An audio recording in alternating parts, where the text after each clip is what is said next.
Hello everybody, this is Victor here from Trend Following Trading for Beginners.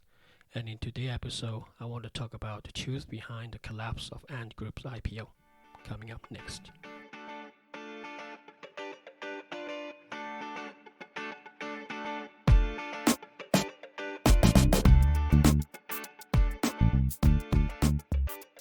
Well, you guys are into trading of anything and also new IPOs. You probably have heard of Ant Group IPOs that was supposed to schedule for early November suddenly collapsed and everything stopped. And basically, Jack Ma's lost his chance to become the wealthiest person within China itself.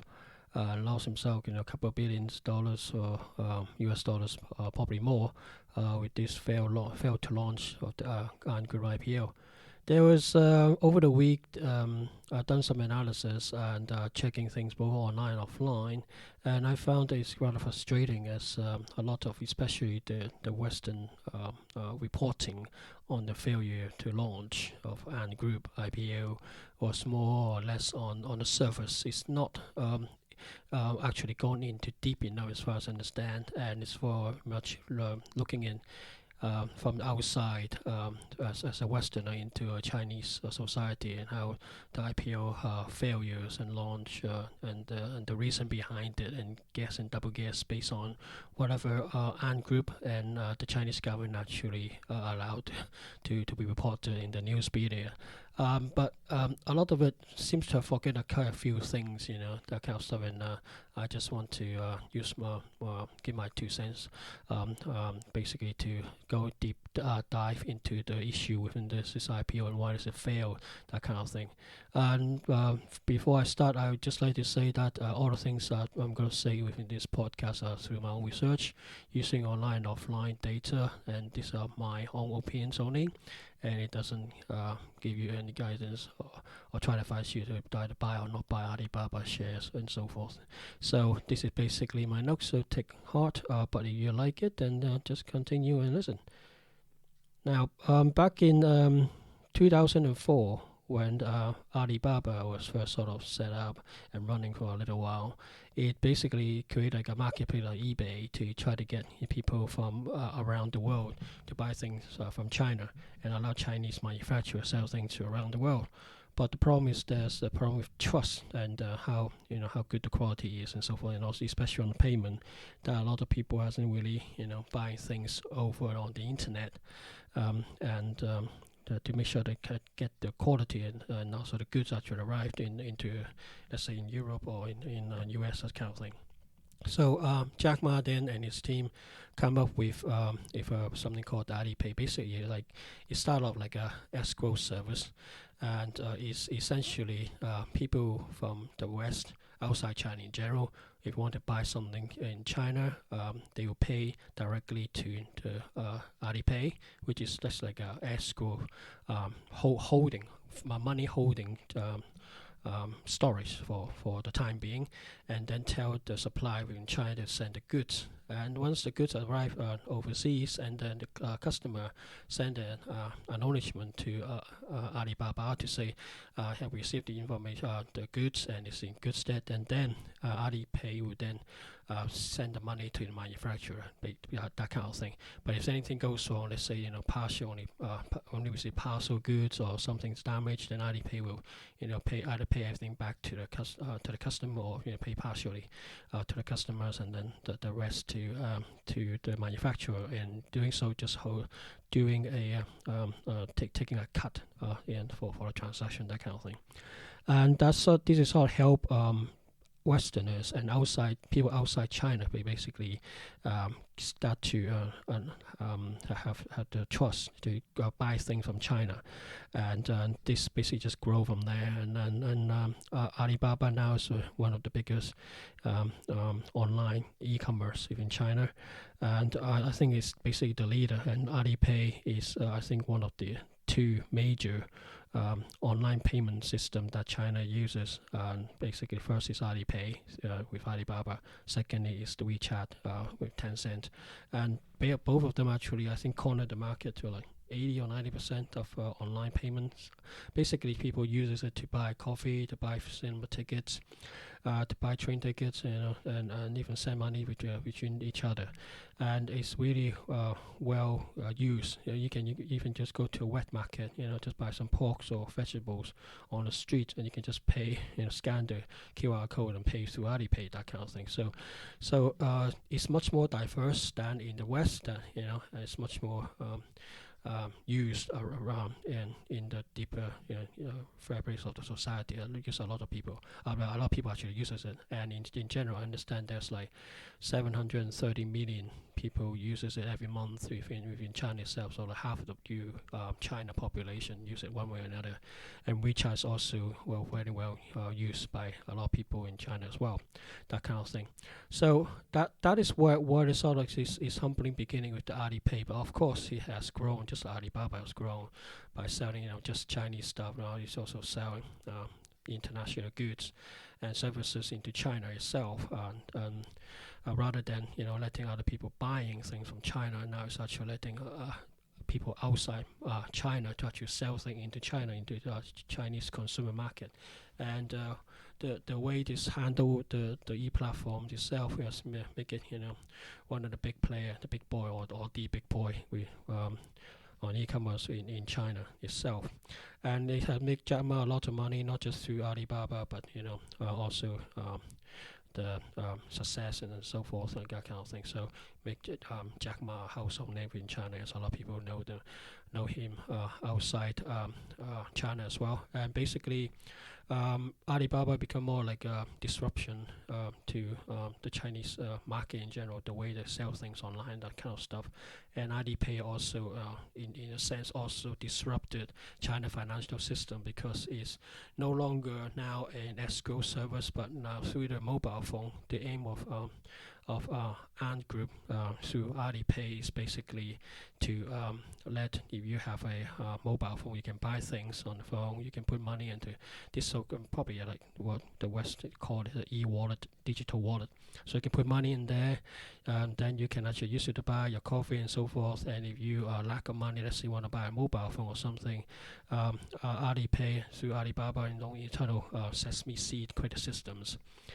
Yes, that's what Jack Ma would like to call it. Basically, got their own credit system using data of what your purchasing pattern is like, where you live, and so forth, all this personal information, and come with some sort of credit systems. And based on that, they actually lend you short-term loans. So it'd be like a Visa, online Visa card. So give you like a 30-day or 40 days, interest-free loan, that kind of thing, within limits based on the Sesame Seed credit system, what the credit score is, and give you a little loan, so you can actually buy the phone and then pay back maybe within a month's time, or you can spread it over a period of time or something, but you pay like 10-15%, maybe even higher, to over time to actually get your phone, so forth. So people has been using it in China to buy shoes and luxury items and so forth, but it's quite popular. But because they're rich and so many people using it, it's a very, very profitable business, just like in the rest. A lot of people don't pay off the Visa card bills or MasterCard bill every month, and then they carry some of that on over next month, and then they all have to pay some sort of interest on it. And this is one way that the Ant Group make money out of that. And also out of that as well, if you want to in China, you want to borrow some more money. Let's say for example, you want to buy a car or something, some high ticket value stuff. Alipay basically uses internal credit system again, and basically find you the bank that will lend it to you. Basically, what happens is it's sort of like an intermediary, basically introduced to the bank to lend you the money, and then they just take a cut out of it, and so forth. That's in the simplest term, and it basically matches the customers with the providers. There's customer that need to buy a car, and then the banks provide the loans. But because it's not through a traditional banking, credit checks and that kind of thing, Alibaba, in this case Alipay, Sesame credit system, overall believes that the credit system is better judge of the customers, the end customers' ability to pay and affordability, because it knows its purchasing activities and patterns, and therefore it recommend the right banks. And then the bank basically set up the loan, and basically they underwrite it and lend the money, so to speak, to the customer. And Alipay basically just take a cut out of that, and has been very profitable as well. And this kind of things, lending, a bit longer term lending is more like, people use it to pay for like school fees, that kind of thing as well, and pay for some other big item bills and so forth. So it's very, very popular, but it's sort of stepping on the toes of banks. And basically this is banking stuff, and but Alibaba is doing it online, and basically just be the middleman and just put a customer in touch with banks, that kind of thing. But it's not holding much of that loan on books. It just barely just pass it over to the banks and so forth, and or package it and then sell it to some investment funds, that kind of thing. Does that sound familiar? To me, it is a bit like what happened to U.S. prime market mortgage loan issue, and I'll talk a bit more. But also on that one, because it now grow into a big giant and stepping onto the toes of the banks, it's the Chinese Communist Party really want to control it. And then in general, the Communist Party has been trying to control it, but I think Jack Ma has been trying to push back and not allowing it, or not happy with it, and try to do away with it. But also the Chinese government doesn't know how to regulate it, has been always very reluctant to actually move forward and so forth. And because he doesn't want to choke the growth, but he knows that if the online marketplace like Alibaba and Alipay just continue to let consumer buy things using credit and so forth, and also short-term loans and things, and really it might hurt the general economy, just in case like the pandemic happens. In this case, a lot of people couldn't pay, and then all the risk basically Alipay just passed it on to the banks, and banks didn't put enough money on one side, and then it caused internal problems. So that's one way the CCP wants to control it, just to remove those risks. And the banks that's backing this short loan thing is like 8 major banks, or I think more than that, about 100 banks apparently. But the big 8 actually in China actually helped that as well.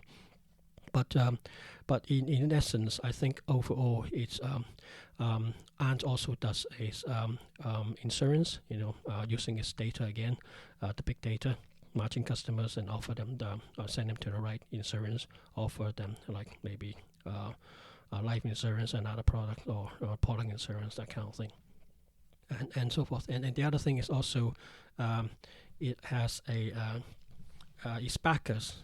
For Ant Group has a group of people, financial backers, who are also into investment funds, and apparently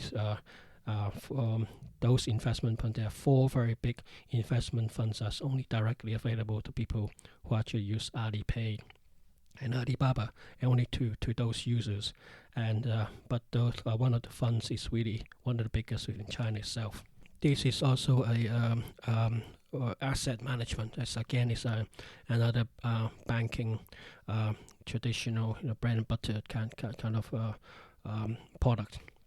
But Alipay is actually stepping on that as well, and now recently it more and more grow into it is like a online financial company, but it just want to do away from the name financial and go into like a technology company. So recently, I think middle of this year, have changed its name from Ant Group, Ant Financials into Ant Group. So it try to become a fintech, like financial technology company, because it's more like a software-driven kind of thing, doing big analysis, data analysis, that kind of thing, and so forth. So it's become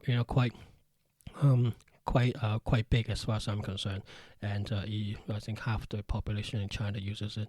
I read somewhere so about 1.2 or 1.3 billion people actually use it. So it's not just Chinese, and also people from outside China as well, people doing business with China and so forth. So that is basically the backdrop. But the essence of if you do a bit of research yourself, you can find online that the essence of the basically the Ant Group have 4 things. Like I said before, the digital wallet, short-term lending, that's one thing. Second is insurance, which I just talk about asset management. But I think the biggest is of course is the lending of this short-term loans as well. Okay, so that's not the 30 days one, that kind of thing, but it's a bit like 2 years, 3 years, up to 5 years, that kind of stuff. And of course it also collect with Alibaba as well, collecting lots of data, and this big data analytic can be used to make lots of money for them, which I basically would go through each one of them and just explain to give you a bit of a background for my research. So the online digital wallet which I talked about earlier, so basically like online Visa card. And in China, they give you some funny name we call Hubei. Basically, more or less translate to just go and spend it. So Alibaba just go to create, let you short-term credit, so to speak, allow you to pay for things that you really want. And just basically just like Visa card carry over month by month kind of thing, and you can buy anything from McDonald's, to pay for train ticket, underground ticket, or whatever, or taxi, that kind of stuff. So it's very useful and it's very, very popular. That's one thing they're actually doing on that one. And the way they provide those credit, the amount and stuff is basically is at the moment not really regulated, and is up to Alipay using a SESB credit card credit system to actually tell Alipay app itself how much it let you borrow, that kind of thing.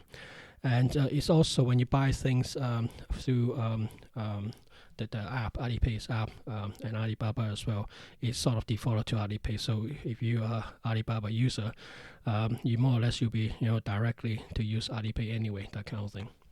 And the other thing for this digital wallet is just like any other digital wallets at the start, it also allow you to put money in it, like a prepaid credit card, that kind of thing, but it's online in a digital wallet, and you can save those money in there. And then basically you can spend those money, or you can use it to buy other things, in which I talked about earlier, is like buying funds. You can actually put money into your digital wallet, and then because you're a user of Alipay and Alibaba, and you then basically able to buy the asset management, the funds, the 4 big funds in China, that kind of thing. So that I will come on to that next. Now, basically after that is short-term loan. I say earlier, you can allow what you call Alipay will allow you to match your requirement, your need to basically buy a car with a bank who actually will able to lend you the money certain terms, and in a way the Alipay in this case just take a cut kind of thing, but they also do other things as well, be like a supply market. So basically what happened is it matches the user as well as the people who have the money to give them to give the credit, and then yes, Alipay take a cut, and Group in the sense just take a cut in here.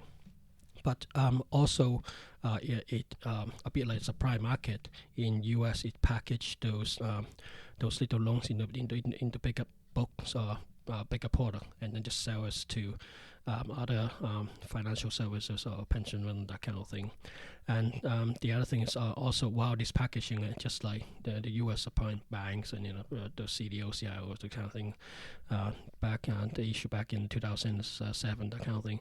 In America, it will hold temporary those stuff on its books, and you hold out like 2 or 3% of it, but over 90%, about 95% of it is basically passed on either to the banks or the serialize and then pass to other funds, that kind of thing, who buy it. Because on this one, most, as far as I understand, people pay an average of about 12 or 15%. Some is talk about 18% of the interest rate. But if you actually go to a traditional Chinese bank, you probably pay maybe 6 or 7%. But the thing is, because Alipay is and Alibaba solve into a lot of things, it knows your patterns, and it uses its own, it's just like the credit card itself. The online Visa kind of things itself is using its own Sesame Seed credit system to actually give you the loan calculation, calculate the affordability and the other things. And so in a way, in a sense, because the Alipay and Ant Group in general knows exactly how much you pay before to where, and how much you top up your digital wallet, and how you send money to friends and so forth. You sort of have a good idea, better idea than the traditional credit check files that banks uses to check if you're a viable person to lend money to or not.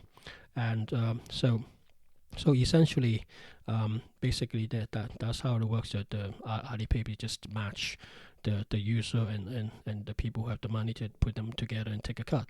But yeah, in a way that it sort of works, that kind of thing. But also, like I say, is serialize things, a package it to give it to funds and things, and then keep some on this book. But in a perfect world, that seems okay, and it's not carrying any risk on itself, that kind of thing. But it's again, like I said, is if things go badly up, the problem is the temporary loans that the loans are actually temporary onto Ant Group books could be quite substantial. The problem here is these two things might be making a lot of money for Ant Group. Unfortunately, it can also cause a lot of pain to Ant Group if people cannot pay, like what we have in the pandemic, what we have seen in Europe and UK as well. Lots of people out of job. What do they do first thing first when they have money? They actually put food on the table, make sure that they have a place to stay, usually bills to pay, just make sure there's gas and electricity to use. Then actually, pay the credit card kind of things first. So so it could be a systemic issue for that, and which I'll talk a bit later on. But that's basically what they do. They do a short-term loan kind of thing, more than 30 days, but less than 5 years kind of thing. And then of course it sells insurance. And it's a insurance reseller basically for the major banks or insurance company. And again, it's just like matching a product to subscriber needs some insurance on the phone, insurance on the house, or health insurance, or whatever, and they just match it to whatever banking systems or insurance company that offer those kind of insurance, and then just take a cut in between. So again, acting as a middleman. And next is of course it has a asset management. I said earlier, this really funny than any other places as well. I look at it. Is because the Alipay got some external backers. These people are actually investment funds, and they actually run funds as well. And what they have done is they've gone back with Alipay to create Ant Group in general, to create the four major big funds. Basically, you can put some money into the Alipay wallet, and then basically, on a monthly basis, just put some money aside to actually go into the funds. And because you're only allowed to access these four major funds, and to actually invest your money in, and it has basically allow you to go into only those one. Alipay user can use that, and basically just monopolize it, so nobody else can sell those four funds. And because the popularity of Alipay, Alibaba, and basically the trust issue here, people trust Alibaba. It's such a big name, and basically you can put small money aside and then invest that way. It's become very, very popular. And apparently one of these four investment funds, one of them is a major one, I think called Yearbo or something, and it's the world largest. Basically just got loads of money in it. And but the problem is you can only buy and sell these funds through Alipay or Ant Group in general. And of course, the other things you have is just like Alibaba and Ant Group work together, is the big data analytics. Basically, what I understand is if let's say you're a promoter, you want to sell a pair of shoes, for example, and this is new pair of shoes, and you want to get a market share, and you can basically just go to Alibaba and with Ant Group as well, help on that one to basically find out which people over the past 12 months or 6 months, for example, who have bought shoes or sports shoe or particular shoes that's similar to your one that you want to launch. And basically, that you put the shoes on Alibaba, and basically Alibaba will try to promote that for you, and using the Alipay system actually doing the payment and things like that for you. But basically using the data that's collected from Alibaba and collected from Alipay to get you the right amount of people, the right audience to actually help you to promote your product and services, that kind of thing, and then also give direct discount when you use Alipay, that kind of thing. So it's been very, very profitable, and but this one have its own problem as well, because basically Alibaba and Alipay have know a lot of your online buying and selling activity, online payment activity. So it's quite a lot of personal information he knows about as well. So for some people, you might say, it could be, a bit of a confidential issue with, data might also be at risk with being hacked or changed by other people, that kind of thing. So, but that's another thing that Alibaba does. So all of this, except the big data, as far as I'm concerned, the data analytics is basically traditional banking area. Lending, short-term, medium-term loans, insurance, investment funds. That basically is banking area.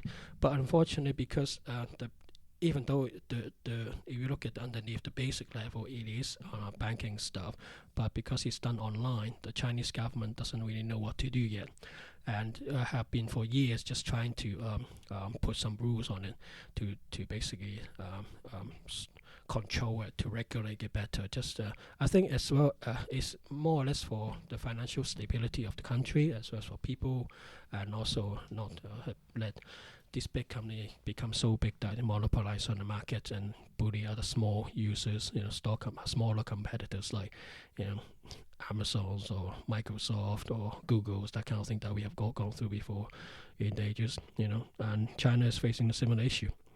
And basically China has been trying to do something about it, but has always been, quite reluctant, which is a bit surprising, basically.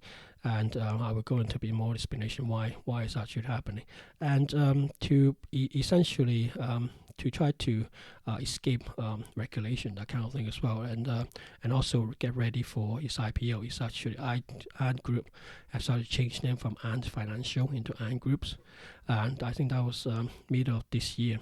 And to basically just showcase itself that I'm a fintech, financial technology company working in the financial arena, that kind of thing.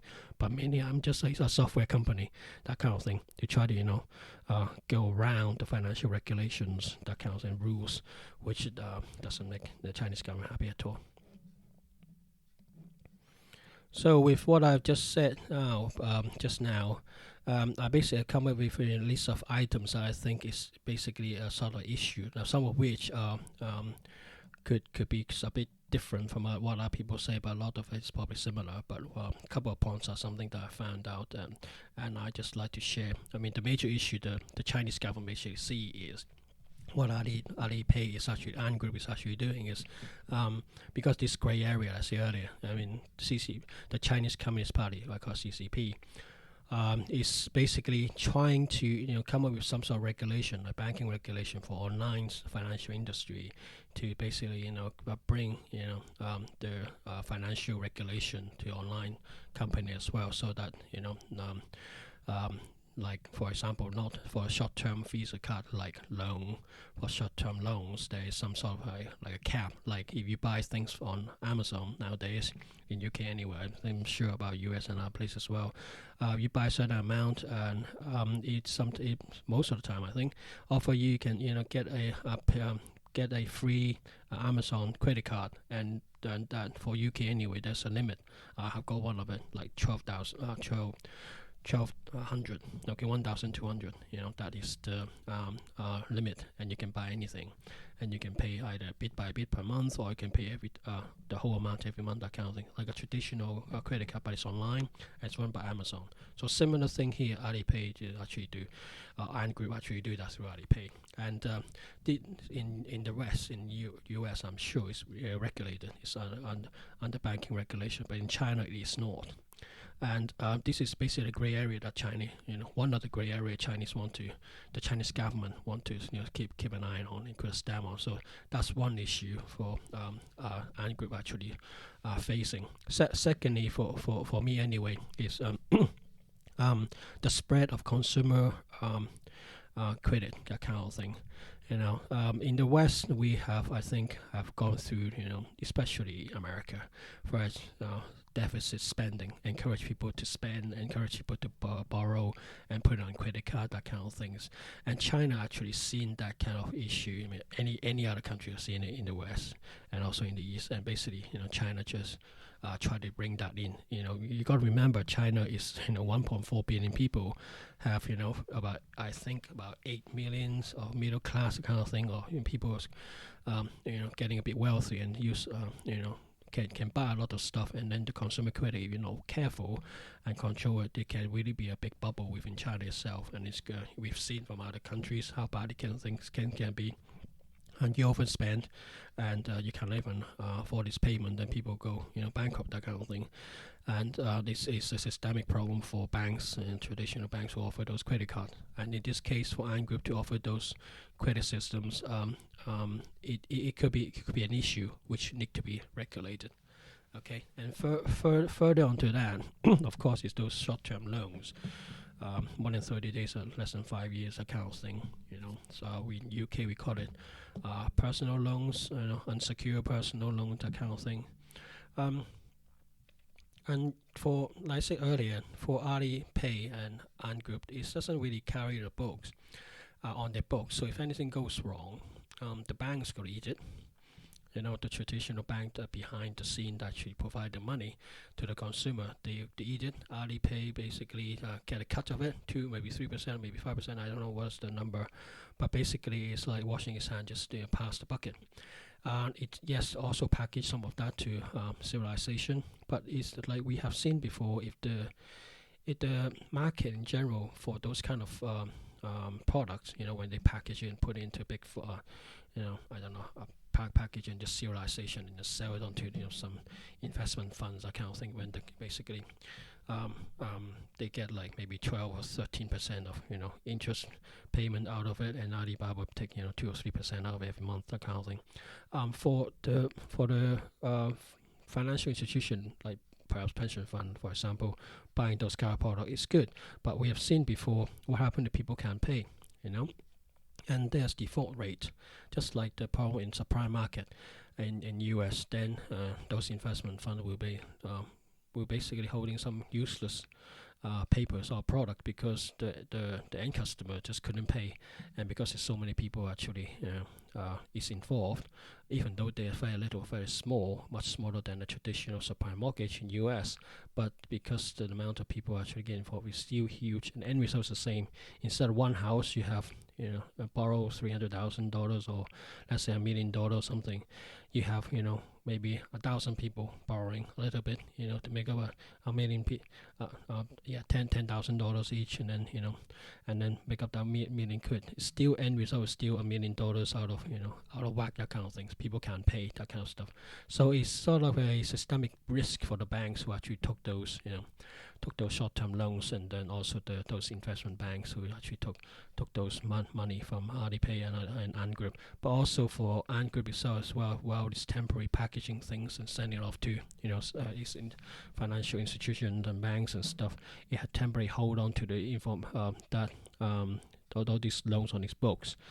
At the moment, it's like 2 or 3%. But what happened to people, like I said before, like pandemic, lots of people, mass unemployment, lots of people don't have a job, couldn't pay.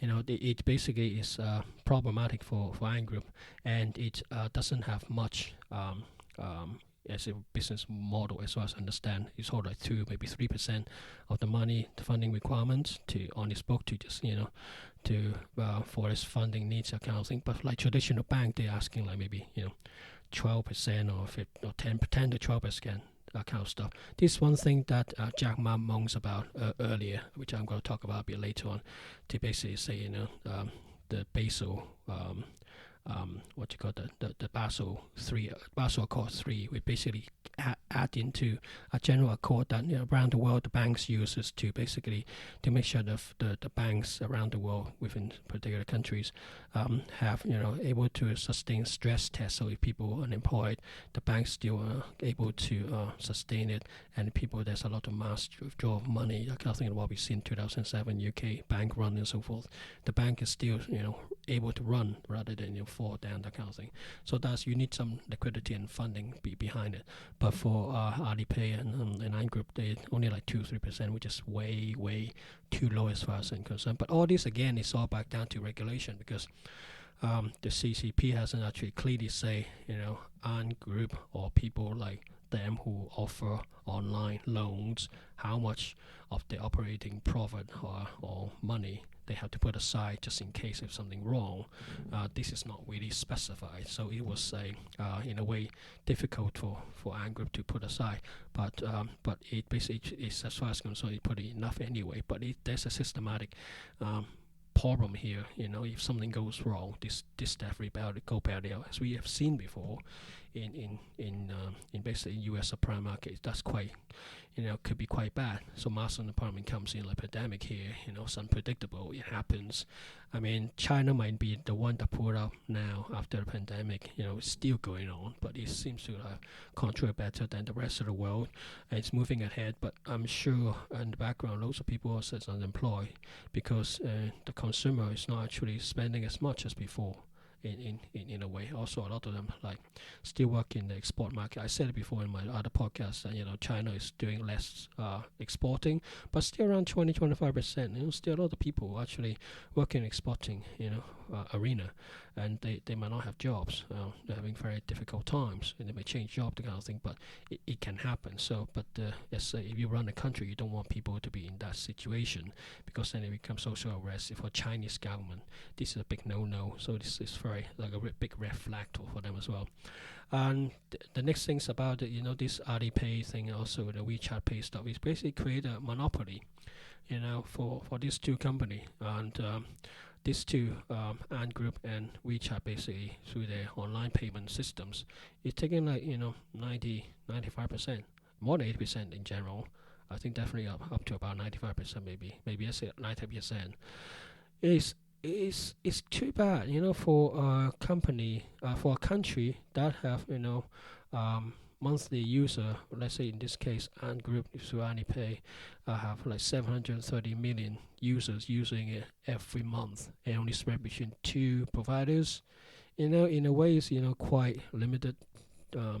Kind of competitions, services and stuff like that is in a way it's monopoly as well, and the Chinese government want to clamp down or maybe want to introduce other players into the system, so give it a bit more level playing field in the sense that like the West, in the West and the US as well. So put a bit of competition in, and therefore lower the cost of borrowing and better for consumer kind of thing. But at the moment, the Chinese government is more or less thinking about it, have to put anything down yet. Next, obviously, like I said.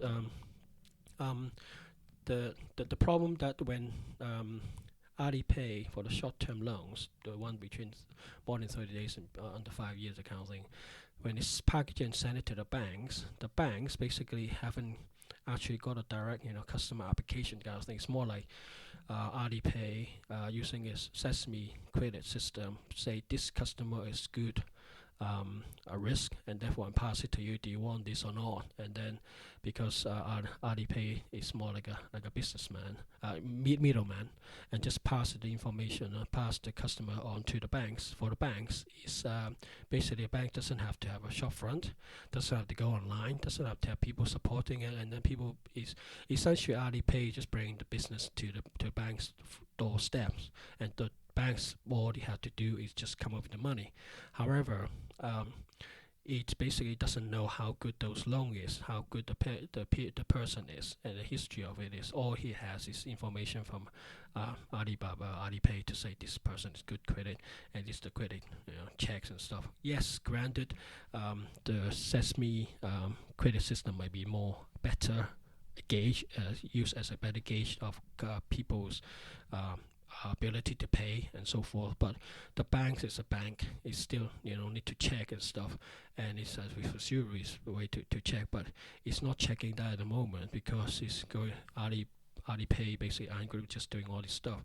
So this is one thing so the banks which take on this loan, provide the loans to the end customer, doesn't really have a good view of who the customer actually ability to pay or not is, and it's all basically gone through by the words or the system that's calculated by Alipay to say this is a good risk. But from a bank point of view, they might have their own internal way of calculating things, and I think this could be quite a bit of a the basic problem is the bank could be taking on a lot of dodgy loan, even though Alipay is say it's good. Alipay could internally have some internal calculation error, and then say some subprime borrowers who have been, who may be able to pay for 2-3 months and then end up, unable to pay after 6 months, that kind of thing, just because they have a good paying what you call patterns.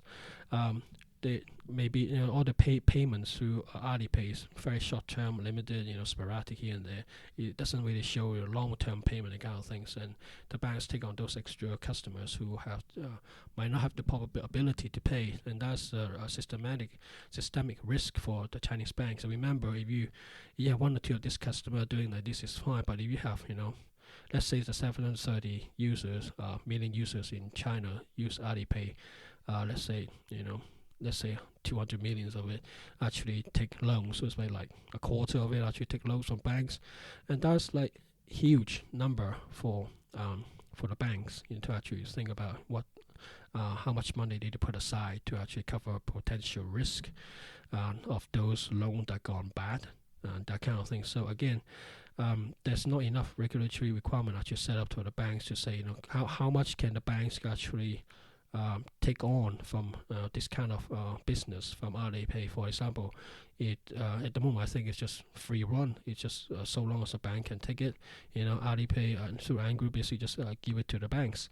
But there's not enough regulatory from the Chinese government to say for this type of loans, the major Chinese banks, all Chinese banks can only take maybe together maybe just 100 million or users, new users to actually on this book, rather than 200 or 300 million that Alipay Ant Group is able to find for the banks, that kind of thing, so that the banks are not overly exposed, that kind of thing. So again, that's about down to regulation. And the other thing, of course, Alipay Ant Group is actually doing online lending, which and insurance and asset management, blah blah blah. I said earlier, that is a traditional banking turf, so to speak. So first of all, banks lost the end customers. Relationship with end customer is always through Alipay and through Ant Group. It doesn't really know the customer, end customer, and try to build a relationship to it, and try to upsell things to them, that kind of thing. But it's always through Alipay, that kind of stuff. So it's not going to be make it very useful for the banks. And also all these traditional services is also reducing ability what you call to make profit.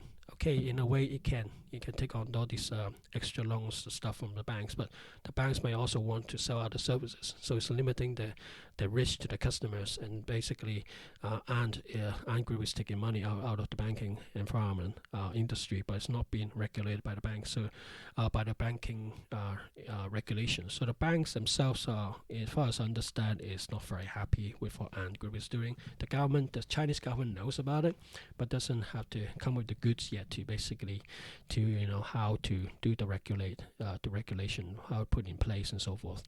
And that is basically actually quite a worrying things, and the banks is not very happy at all, as far as I understand. And of course, is the next thing is the big data. I mean, yes, Jack Ma's buying about now it's just data analysis, find out what the customer and provide what they need, that kind of thing, and the patterns and stuff. But for Alibaba and Alipay actually themselves to hold so much user data, is it good? It's not like Apple taking all this data. Just not Americans actually buying iPhones. It's people from around the world, Europe as well, and actually how they use the data are like Google, like Amazon. This data is being used around. I mean, for the West, in the West, people quite careful what type of information being passed between countries, and consumer informations, and how the information is gathered and used and so forth. There are rules against it to regulate it. But in China, at the moment, this is not, it's really regulated, and also being Chinese, Chinese CCP, a communist government, they might take this data for surveillance, to look at, who has been buying things, maybe particular people, look at their, I don't know, their social media to check on them and say, this kind of people have this kind of credit and buy this kind of stuff, where they actually go and buy stuff. So if, let's say, one of these people will say something naughty against the Chinese government, they may, use Alipay's data, or Alibaba's data, find out where the person normally do things online, where they actually buy things and where they actually send the products to, and try to capture the person. It's easy to track that person down. So that's the kind of thing. What does CCP also do with those data? Does this want Alipay to have that kind of power to track the people and do things? Also, it's for business and stuff, but CCP might want a copy of that, control that data and how that data get used and manipulated. I think this is one of the red flags the West, really worry about. All this data that have been gathered by Alibaba. If it's gone into the hands of Chinese government. Remember, this data is about users, and these users, because of popularity of Alipay and Alibaba, it's not just about Chinese users. It's about international people from outside China as well. Like I said earlier, my research says about 1.3, 1.4, or I think 1.2 maybe billion people actually using the Alipay from around the world, within China and outside China as well. So there's inevitably some information from outside Chinese the country, basically from China, to actually got those data get gathered within China and then could possibly get into the hands of CCP as well. That's the other thing. I choose not one of the things that you basically need to get what you call something to watch out for, which again is regulation, but also about CCP control and power, that kind of thing. And I think the other thing I already mentioned earlier basically is the rules. I mean, regulations, the government, CCP, the Chinese Communist Party, basically, the Chinese government want to put some rules in, and it's just like really reluctant to move forward. This rule, this gray area, I mean, depends on how they want to move forward. Really can materially affect how Alipay works, how the whole business model works. So that's another problem here. And it's a problem for the banks as well, because the banks, need to know how much it can, work with Ant Group, the way all the online e-commerce company does things, and how much loan it can lend it out to them, how closely it can work with them, how much funding these Chinese bank had to put aside just in case, if any of this online e-commerce business model fail, and ultimately do they have to carry the can, and how much money to put aside just in case, that kind of thing. That is also a major issue as well for the banking industry as well as the Chinese government. But the other thing I think also is not really talked about much at all by any other media who are doing this investigation is essentially is in, let's say, for example, the election in US, you think about, okay, let's continue assuming Joe Biden will win. Let's assuming, whatever Donald Trump's legal wingle to try to hold on to power failed, okay, and Joe Biden went to form the next government, and based in January 20th, I believe, 2007 become the next 46th president officially and so forth, and basically govern America. And Donald Trump will have lost his power. It can still have political influence and stuff, but in general, it probably open to a lot of not just criticism, but investigations, civil lawsuit, that kind of thing, on how you actually do things, and so forth. And he just has been on the works before, but because he's the head of the state, so to speak, everything has been hold fire, that kind of thing. But I'm sure those kind of things happens. But it no longer have, once it's become ex-president, it no longer have any hands on like the military or the banking systems or making regulation, that kind of thing. It cannot do something politically that control the indirectly. I mean, control the U.S. As a whole, control the people and policies and so forth. But in China, it's different. When you are president, and I think in those days, like 10 years after which you had to pass to the baton to the next president, that kind of thing. And so when you sort of what you call become like in UK. After you become a prime minister, ex-prime minister, you become a backbencher within the parliament. So you do things behind the scenes, supporting government kind of thing, but not really too much power. But in China, it's different. You still hold on to power. Your politics, your rich is still there. It's still very powerful. Remember, China is you want to do business over there is a lot about who you know rather than what you know. And when you are in the Chinese government upper, senior layer, so to speak, even though you no longer hold power, you still have loads of influence. You have your goons, so to speak, into various places, important places in the banking system, regulations or something, or industries, that might, help you one way or another become eyes and ears of, or general Chinese economy kind of thing, and still wield power, and so forth. So in this case, why I'm bringing this up is, the IPO that Ant Group has been planning has been in the works probably for quite some time, years I'm talking about, and then it has been then planned to go ahead, and then must have gone through a lot of regulations, hearings, and checks by the regulators, to IPO. Let's, for example, minimum checks is, Shanghai and Hong Kong allowed these shares to be, put on this, this stock market stock exchange system. It must have then go to, checked how good Ant Group is doing. Does it matches regulation, require regulation become, to become a shares and list as shares in this exchange, IPOs and so forth. And probably in China, maybe not much is in Hong Kong, but Shanghai definitely probably check regulators and stuff like that. To actually all this planning takes time, and you have to go to the government, and to actually give them the green light to continue, before the sudden stop by the financial regulator recently, in the early of this month, early November. All this time, something have allowed it to continue. Some government individuals or departments allowed it to continue, and somehow it stopped. It does rings a bells that it in a way in China, this old saying, you don't get big company, big business without the backing of Chinese government. So somehow I believe there's some gods, some guys who have power in politics actually is backing Ant Groups, backing Alibaba. This is just my understanding, my theory, my thinking, through my own research. And then the new guards basically is current president Xi, basically is trying to stop corruptions and stuff. And there's a lot of corruption going on with the ex-prime minister, ex-president, that kind of things. Some of it is related, some of it may be hot air, but there's definitely a lot of that going on. And then basically it's fight between the old president and the new president, power struggle and so forth. And then, of course, the little outburst from Jack Ma on the Bun's business summit in Shanghai at the end of October didn't help, and probably anger the presidency, and basically just bring forth the IPOs, that kind of thing. So this is a lot of politics play in the background, that kind of things in going on, and the rest is not really, look into it much about it. It's worthwhile to ask.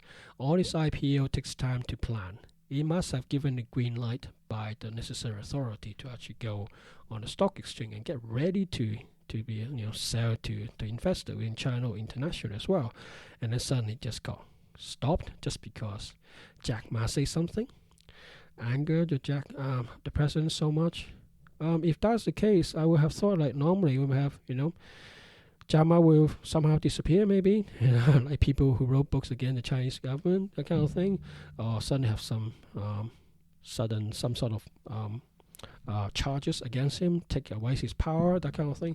But Jack Ma, as far as I'm concerned, is still in charge of Ant Group, still influential with Alibaba. It just didn't suddenly disappear, that kind of thing. So I think whatever he actually says, which I'm going to talk a bit later, is out of frustration through the whole process, that kind of thing. But it's worth bearing in mind the type of politics going on behind the scene, which the West media don't even talk about, that kind of thing. And of course, the Chinese government, looking at it, one thing from my understanding anyway is it wants to continue its power. the way to continue its power is famous. I think it's borrowing a leaf from Singapore. If the government provide stability, good job prospects, and good place to live and work and so forth, stable environment, people will be more or less happier to just hand over a political power, and just continue to make money, so to speak, have a next generation, make sure they're happy, that kind of thing, have a good place so they can start business, kind of stuff. So you need stability within the country, and the Chinese Communist Party has been basically borrowed that kind of concept from Singapore as far as concerned. Um, um, it doesn't want all the big hoo-ha happening within China itself. So through either maybe overspending, some sort of Ponzi scheme or kind of things happen. So I'm not sure you're familiar at all with the banking system within China or the Chinese market in general, but I think about 5 years or so ago, there was a lot of peer-to-peer, person-to-person lending, basically, and become a Ponzi scheme and caused a lot of holes. Basically, is they promise, you can get loads of return, good return money. You invest like 2 years, 5 years, whatever, and essentially what happened is a bit like that got made off in America. Basically, just get the new investor money, promise them the earth, and then pay off the old investor, that kind of thing, Ponzi scheme. And China have clamped down on that as well. And a lot of this also P2P lending, it was involved with corruptions as well, unsecured loans, that kind of things, And Chinese government has clamped down on it. It doesn't want those kind of things to happen. I'm not saying Ant Group will actually show that up, but the increase of consumer spending and the easy credit and stuff, it definitely is an issue for the rest, for Europe as well as US and around the world, but definitely for China. And the problem with China is, I keep on going back, it's sounds like a broken record.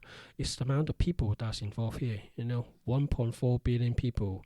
Let's say half of the population, 700 million people, was involved one way or another with consumer credit and bubbles, personal loan, that kind of thing. If something goes wrong, like let's say China couldn't come up quicker than anybody else after the pandemic, and it's on its knees, unable to manufacture and so forth, a bit like Europe kind of thing. You think it's logically to think a lot of people are not able to pay for the debts, either personal, consumers, or or a mortgage, whatever, and you have a systemic problem. And so for Chinese government, basically just want to control that growth of personal consumption, consumer debt kind of thing, and Ant Group, and in a way to also to WeChat kind of thing with this online payment things, it has to be regulated. It doesn't want the people overspend, so using his bank, telling his bank to basically don't lend too much money to other people. But those are traditional banking system in China. But what about the online, company with sort of like Alipay, Ant Group also selling, providing short-term consumer loans. How to bring that in, that kind of thing, in line with under regulation control. Those are important things for the Chinese government, and for the Chinese government continue to let Alipay to continue in its current form without any regulation. I think it has been in the works, in the mix, so to speak, trying to bring that in regulation, but it just haven't able to put itself forward to actually do the work. But like I said before, it could be some power play, politics between happening, but this definitely is an issue. But overall, I think the IPO forces the Chinese government to actually bring forward. And I think Chinese government, as far as I can see and logical to think, and my research also saying is it's sort in two minds. Either should it bring in regulation before or after?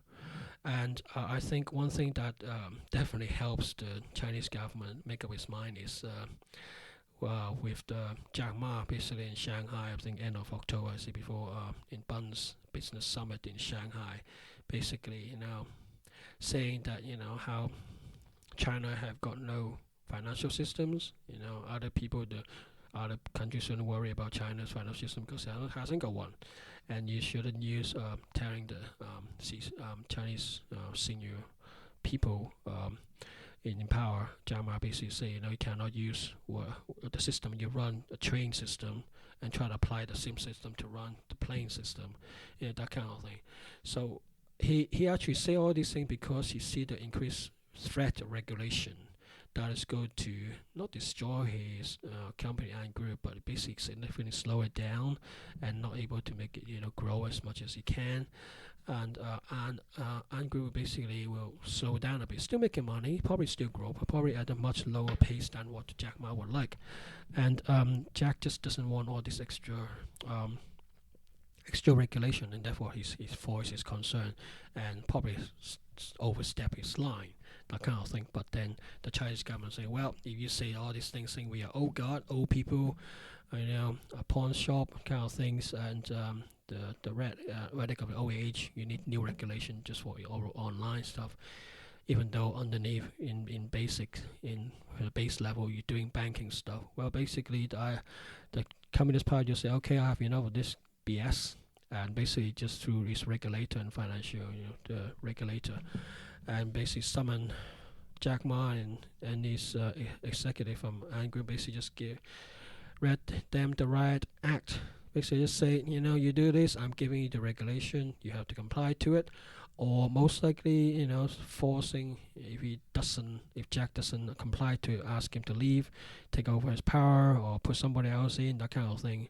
They say just take the whole Ant Group things off from his hand, that kind of thing. I mean, this is communist country talking about. Okay, it could happen, and Jack Ma, I think, reluctantly agreed, because he wanted to survive. He doesn't want to lose his baby, so to speak. But because of the change, the sudden added regulation, it just changed the whole business landscape, how Ant Group actually operates, and that affect in a way WeChat as well as Alibaba and other online e-commerce business that go into touches on the fringe of fringe or actually in the financial industry, offering financial services, that kind of thing, that is from online, but it's not traditional bank, that kind of area. It basically changed the landscape for Ant business model, and those things causes issue with the backers of IPOs. Those banks backing the IPO itself, the underwriters have already put out prospectus. Didn't we spell out clearly about the type of, the gray area regulation might be coming, blah, blah, blah. But because they don't know, they couldn't substantiate it. And therefore, they pretty much must have put some sort of calculation to actually put things together. And I think they basically see, the new regulation come in, our calculation will be all wrong, most likely be wrong, because they don't even know what the Chinese government will want to do, and to actually move forward and not spell out this risk in its prospectus. Even if you have reprint it and send it out to everybody, it takes time for them to probably 2, 3, maybe even longer. But there's a risk that the information might not be good enough, and if they continue with the IPO, they may get sued afterwards. In a sense that it's not just within China they get sued, probably international clients from other countries will sue maybe the Chinese government or sue Ant Group, that kind of thing. It's not good for Ant Group image at all. We might as well stop. And basically the backers, some of from US as well, basically just say stop. We're not going to do this until we can quantify the exact requirement from regulation. What does it mean to the business of Ant? How Ant Group runs? What does it affect to it?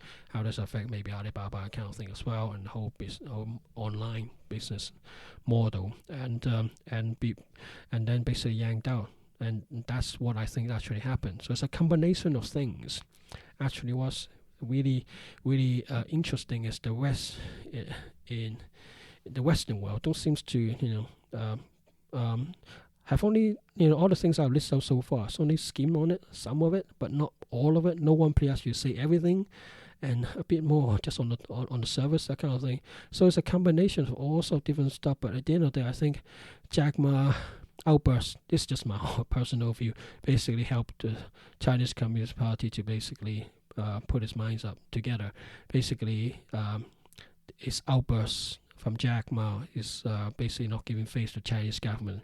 And the Chinese government just say, okay, if that's how you think we are, well, I'm going to just go step on and say who is the boss. And basically that forces the whole thing issue. Chinese government wants to regulate it, but not sure yet. And the IPO forces its hand. It still doesn't really know what to do. And then suddenly, Jack Ma outbursts like that. Remember this Bun's Business Summit in Shanghai is being advertised around the world.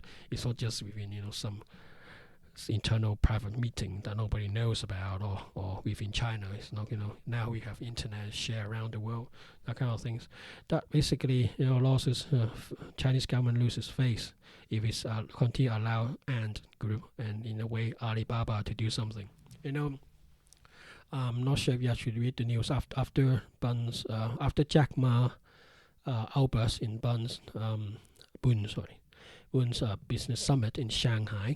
And the financial industry regulators and stuff and government actually, and also some newspaper official, the voice box of the Chinese government came out with rebuttal.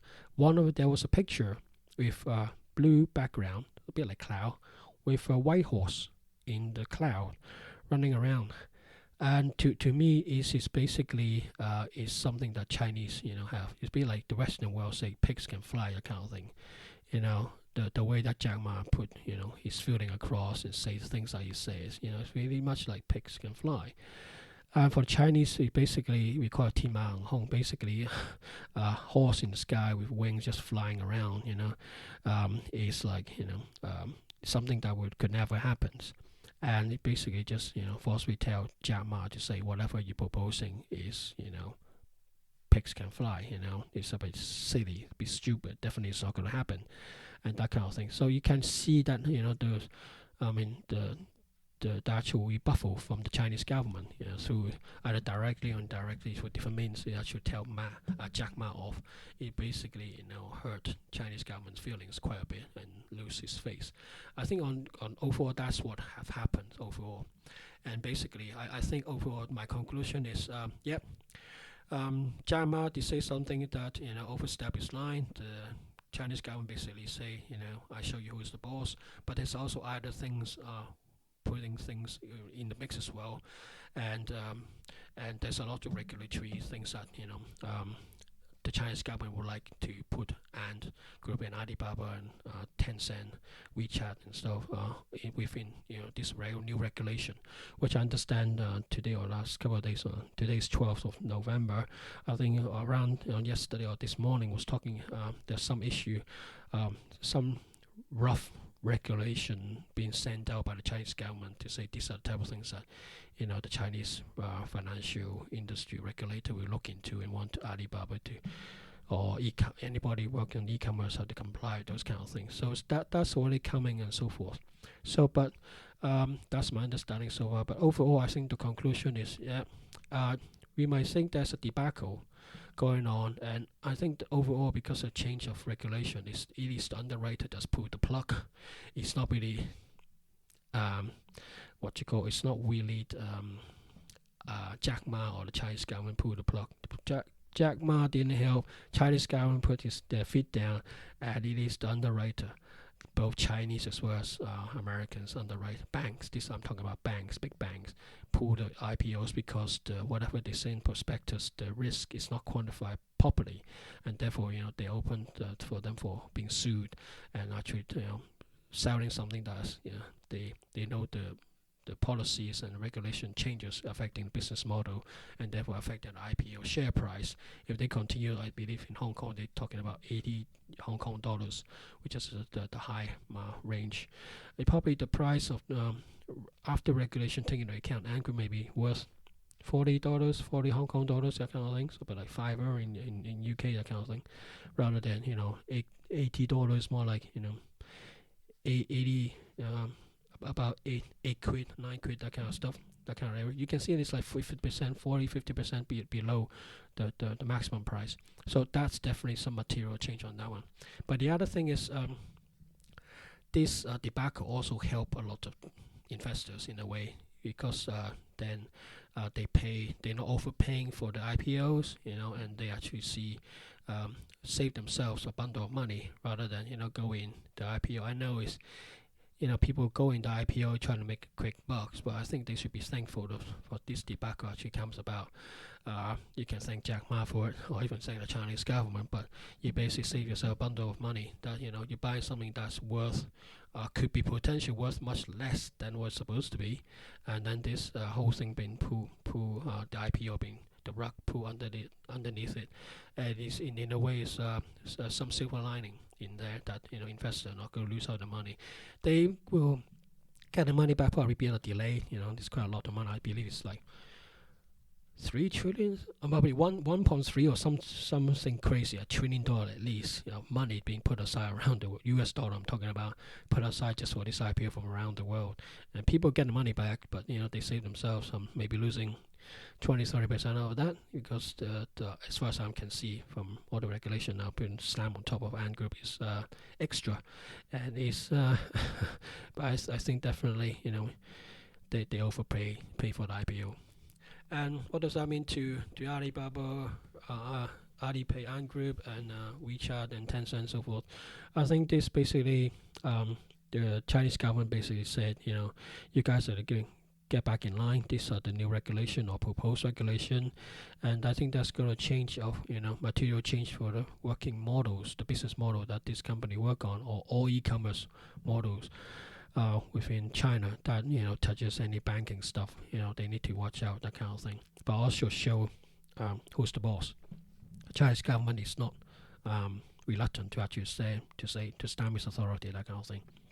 And this is basically what I think has happened. But people may ask, okay, what with the IPO?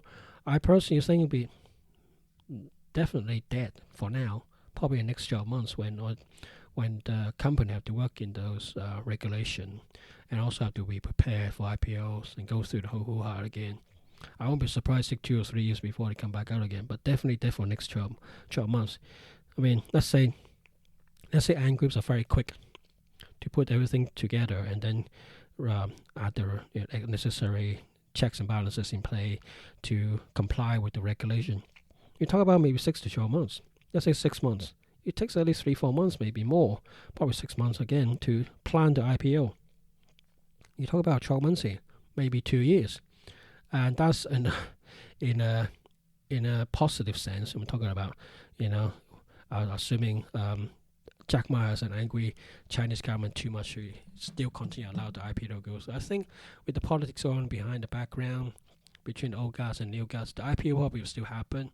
Ant Group IPO, I mean, but probably probably next year, 12 months later, maybe 2 years later, but definitely not in the next 12 months. This is what I was saying. But that's basically my view so far. It could be all totally wrong, but this is my analysis for the Ant Group. In a way, it's sad to see the whole thing that go badly up, but I think a lot of people save themselves a bit of money with this debacle, and they should count themselves lucky. Well, basically, this is the end of my podcast of this week, and I will talk to you in my next episode. Bye for now.